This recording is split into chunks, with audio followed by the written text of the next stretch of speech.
Hello everyone, তো আবার নিয়ে চলে আসলাম একটা নতুন ভিডিও। তো দেখতে থাকো। দেখো রোজকার মতো মা আর মেয়ে খেতে বসে পড়েছি চা। এদিকটায় দেখো আমার মেয়ে সকাল সকাল উঠেই কিন্তু রেডি হয়ে গেছে। আজও ওর বাবা হচ্ছে চা না খেয়ে চলে গেছে। কি আর করব, কারণ হচ্ছে অনেকটা লেট করে উঠেছি। সকাল সকাল উঠে ঘর উঠান সুরে তারপরে হচ্ছে হাত মুখ ধুয়ে এসে কিন্তু চা বানিয়ে নিয়েছি ঝটপট করে। আমার মেয়ে বললো, মা আমি আজকে ভাত খাবো না, আমাকে একটু চা দাও তবে হবে। তাই আর কি করব, তারপরে ঝটপট করে চাটা বানিয়ে নিলাম। আর ওদিকটা কিন্তু আমার দুই মেয়ে এখনো উঠেনি ঘুম থেকে, আর এখন বাজে 8টা প্রায়। তো এখানটায় দেখতেই পাচ্ছ আমরা চা খাচ্ছি। তো এখানে চা খেতে বসেছি আমরা শুধু ভুজিয়া নিয়ে। তো সকাল সকাল কিন্তু অন্য কিছু খেতে একদমই ইচ্ছে করে না, কি আর করব, তাই নিয়ে বসে পড়েছি। দেখো ভুজিয়ার প্যাকেট শুধুই নিয়ে বসেছি, কয়েকদিন হয়ে গেল ভুজিয়ার প্যাকেটটাকে আর ঢালাই হচ্ছে না, সেখান থেকেই শুধু খাওয়া হচ্ছে।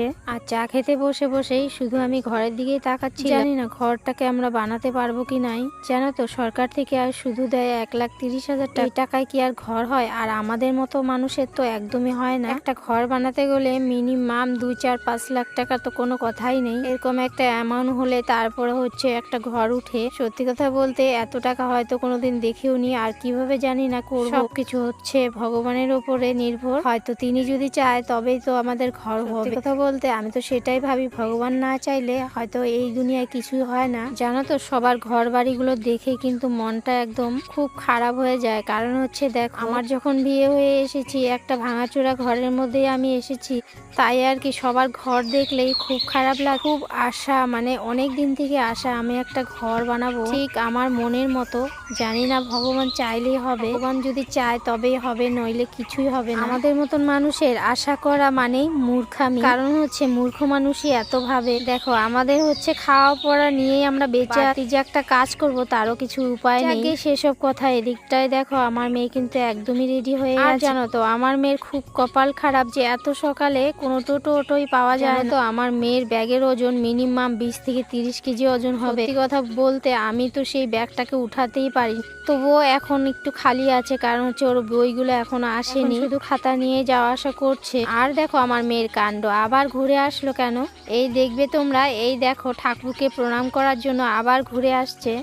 কি কাণ্ড দেখো মেয়ের। এখন চলে যাবে তবুও কিন্তু শান্তি নেই। মানে ওর ভাস্তাকে ও যদি একবার না দেখে যায় ওর মনটা কেন জানি শান্তি হয় না। তাই আর কি এদিক ওদিক তাকিয়ে যাচ্ছিল। তো আমাদের বাড়িটা একদমই ছাড়া হয়ে গেছে, কারণ আমরা সবাই একসঙ্গেই আগে থাকতাম। তাই আর কি সমস্ত বাড়িটা ভাগ হয়ে যাওয়ার পর আমাদের ভীষণ অসুবিধা হয়েছে। তারপর আমি মেয়েকে বলছিলাম তোর এদিক ওদিক তাকাতে লাগবে না, তুই সোজা যা তো বাবা। তারপর এদিকে দেখো আমার কাণ্ড, একটা কাজের লোক কাজ করছিল আর আমি এদিকটায় একটু ধরছিলাম। একজন ধরে আছে কিন্তু ওনার অসুবিধা হচ্ছিল, তাই একটু আমি ধরেছিলাম। এই দিকটায় দেখো কি করছে ওরা।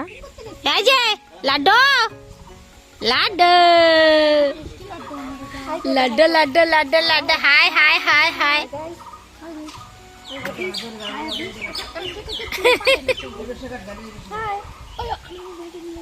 হাই উমা, আমার বলে হাই করে তো। হাই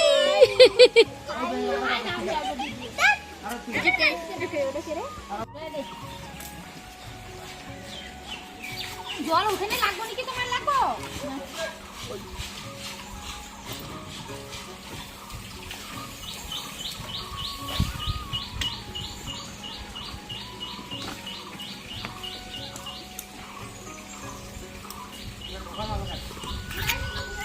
চুলটু করে